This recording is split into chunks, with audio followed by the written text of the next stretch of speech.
for a breakdown of TDK's win.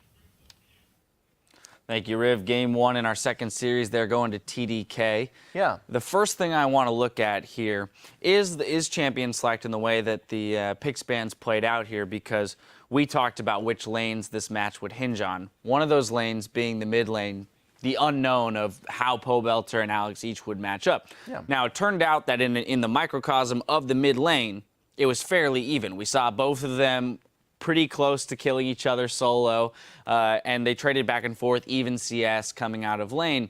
However, that LeBlanc pick that Zyrene and Riv were talking about there, in the tank meta, didn't have the burst potential there in the latter parts of the game to be effective. And I have to wonder if he can stretch his champion pool to something that, you know, the Ziggs maybe, that can have a greater teamfight effect. Yeah, well, I mean, the thing about LeBlanc, though, is though you're in this series with a whole bunch of tanks, these tanks have really low lockdown. You're not facing a Maokai, right? You're not facing people who are going to really reliably stun you. It's a Mundo who's not going to pin you down, a Morgana support who's not going to reliably pin you down, and Gragas who can, okay, maybe a little bit, right? But he's got a Corki and a Sivir to go hit. Like, LeBlanc's got targets, right? You kill Sivir and Corki off, you're not going to win the teamfight anymore. So I feel like compositionally, Winterfox should be fine. I mean, we saw Faker pick it in Game 5 to go to the finals.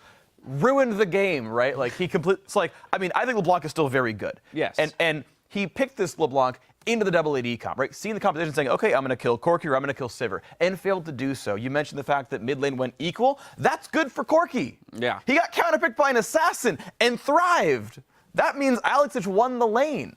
So, hey, you know, we talked about mid lane being an unknown. Well, so far, 0.1 to Alexich, won the game, survived your lane he's supposed to lose. Cool, good things so far for TDK that, you know, that's one unknown checked off the box. Well, and then we go to the top lane, ZionSpartan, where we saw Seraph pull out the Mundo and just become that unkillable monster there in the late game.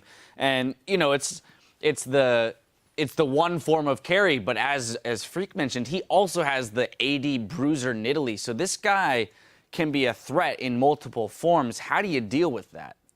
I mean, to me, it was just the Mundo pick. I don't feel like anything crazy happened from Seraph, but I just think it was like the Cinder Hulk, like face roll team comp. Get those tanks, get them like having a lot of health, and you can't really do anything to them. And to me, with Winterfox, there's just a big discrepancy between how they wanted to play and the type of team comp they ran. So like when Faker runs LeBlanc, there's 3 people mid for the whole game. Like, it's 2v1, the support's roaming mid, level 1. Wolf is like tornadoing the mid laner so he gets chunked. And you don't really see Glebe doing that. You don't see Helios being around mid. He picked Rek'Sai of all junglers. You need to be making plays. You need to be getting LeBlanc ahead. And that's just not happening for Winterfox. So they either need to run these scaling Cinderhulk tanks as well, or they need to be pressuring mid lane right so that they can actually carry and Pobelter can get snowballed. Yeah, when it comes to what we did see in game, we saw a lot of focus on the side of TDK into the top lane, but their bottom lane, right? Yeah, the support and ADK, their duo lane. Yeah. We saw Gragas paying a lot of attention up there and actually swaying that lane in favor of Sivir. Yeah. And we had pointed out Altec, and even TDK had pointed out Altec as the person to watch out for, the CS monster. He's going to come out ahead and he's going to roll through team fights. Yeah. They did a pretty good job of stifling that. Absolutely agree. Honestly, very impressive for TDK. Luigi G was, to me, the worst AD carry in Challenger up until playoffs. And then suddenly he's like doing really well. And I'm like, what happened to this player and why is he suddenly very good? But he's starting to be really, really good. Yeah, he counterpicks himself in the matchup, right? Kalisto's already locked in. He's like, yeah, we're going to play Sivir because they already have the composition in mind. Fine, it's bad lane, but you know what? It's okay. We're going to buff up a Mundo. We're going to go buff up Seraph so that he can go do crazy things in the back line. Kalisto's a bad tank buster where they run 2 tanks who are going to run fast at the Kalista. And compositionally, they beat out Kalista. Even if the lane itself is not bad, they still managed to outplay the laning phase because of all this jungle pressure, so props to TDK. And then, you know, Essence Reaver Sivir exists. Right. So actually, I want to give you a moment to kind of Yeah. preach on Essence Reaver Sivir because I'm sure a lot of people are a little confused by that purchase. It's interesting. Okay, so first of all, I am like Crit's biggest proponent ever. Like, to me, the tons of damage item is actually Infinity Edge, not Trinity Force, because I love crit chance. I love single target damage. You just upset a lot of people. Statement, but that's continue. That's the thing. Is like generally speaking, AD cares about single target damage. Yes. Sivir is an interesting exception. I mean, we have champions like Corki and Ezreal as well who buy Triforce or other things, but Sivir's an interesting exception. So as of 5.5 and 5.6, and these teams get accustomed to playing tank-heavy and bruiser-heavy composition, Sivir does like 3 really good things that other AD carries don't. So number 1, she helps out other bruisers. So the Mundo runs in your backline, the Gragas runs in your backline, good things happen. Great, that's point 1, team synergy. Point 2 is you have a big dog pile of melee champions sitting together, kind of hitting each other slowly. Ricochet is amazing in these cases, right? In a game where you have just Sion and then like a Kog'Maw and a Janna back here, Ricochet doesn't do anything. But Ricochet doesn't crit, and Ricochet, I guess it scales off armor pen and stuff, but if you just buy a bunch of attack damage and cooldown reduction, which is what, this Essence Reaver gives you, suddenly Ricochet becomes your greatest damage asset, and suddenly it actually works here, and actually it in a very specific set of circumstances, becomes the optimal damage item. I don't know if I'm going to build it all the time, I don't know if I'm going to try it in solo queue, but when you've got a bunch of bruisers balling up together, well, you know what? Sivir gets to deal the most damage in the game. We saw that in the post-game screen, so shout-outs to bringing that one up there, Irene. But also, yeah, when you spam Ricochet, you start to break down tanks. Yeah, and it served to put a lot of pressure on the lanes in terms of wave clear and being able to siege up turrets with never running out of mana and having that cooldown reduction. And that is an extra benefit as well, is that you've got this team who's going to outsplit push you. Like, okay, Sivir into Kalista sucks. Well, I'm never going to be in lane. I'll just like QW the wave and then leave. And I've got a low cooldown ultimate, so I can leave more often. And, Seraph's off on the side being better than Avalon, split pushing on a Cinderhulk and just buying time to clear waves forever and scale up into infinity. And that works. So kind of every single part of this game, from compositions to champ select to item builds, serve the purpose of let's scale up and have a death ball. Yeah. And good on them for doing it. Exactly. Great to see that coming out of TDK. I do want to jump into the replay and ZionSpartan. I'm going to throw this one to you. We're going to the Dragon fight that ended up as a 4-for-1 for TDK, resulting in a Baron. We're going to pull that up on your screens right now and I'm going to let you run with it. Yeah, this is basically a team fight where you kind of see what happens. You get to that mid game with 2 Cinderhulk tanks and Sivir, and they're just running at you, and you can't really kill those tanks. And so you start it out, the teleport comes out, you get the dragon, and then, yeah, they can't do anything to these tanks. Like this Mundo and this Gragas are just unkillable. Kalista and LeBlanc are just doing no damage to Seraph's just walking into all of them, and he takes no damage.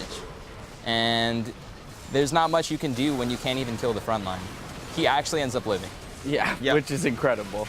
He even gets ignited or Merlin Amakan by Belter as well. And actually, it's worth pointing out, Belter was actually late to the fight, so not only did TDK fight a good battle, but Winterfox were like contesting Dragon 4v5. Then Sivir comes in, they're like, well, we still got to wait for Belter here, so I don't know. And then, the health bars eventually wear down. Yeah, there seemed to be maybe a bit of an element of hubris in that Winterfox feeling they could contest things they shouldn't have been, with the mindset of maybe we can outplay here. And as Irene and Freak mentioned, a lot of their game plan, I think, relied on coming out of lanes ahead. And they didn't have the gold lead that they expected to support a little bit more headstrong play. I mean, you mentioned it, right? The champions picked. You've got LeBlanc in here, who's going to snowball the mid lane usually. You got Rek'Sai, the early game jungler, who's supposed to do many more things than Gragas. None of it happened. Yeah, they just have the way easier team comp to play. So if you're TDK, you can just keep doing what you're doing. Hey, let's scale it. Like, please do something, Winterfox, with LeBlanc and Rek'Sai. And if they don't feel like, if they're not confident enough to snowball mid-game and get Pull Belter fed with that kind of team comp, then they have to resort to Cinderhulk too, because that's the easier champion and style to play. And they can also play Deathball. Then the team fights will get really interesting. But since they're playing that early game style, they have to try to do something or just adapt to what TDK is doing. And you actually did see the bans come out from TDK, getting rid of Jinx and Nunu as well. I think were actually very important. They get rid of some of that hypercarry potential of Altec. It leaves them basically on just Kog'Maw right now, and Kog'Maw is actually pretty easy to abuse potentially in Champ Select. So, the CS Machine Altec, I want to see him get on an actual carry because, it didn't work here in Kalista because you don't build crit on that champion, and it's not Sivir. You can't just do that same kind of thing. Well, TDK opting to go for simple but effective. And if it works, it works. So when we come back, we'll jump into Game 2 between Winterfox and TDK. Don't go anywhere. The Summer Promotion Tournament continues after this.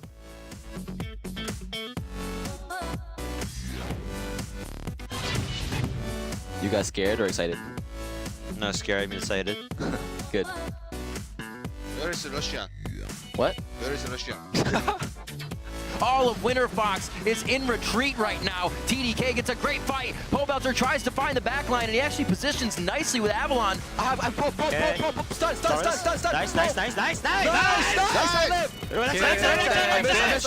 Miss. You gotta clip him, man.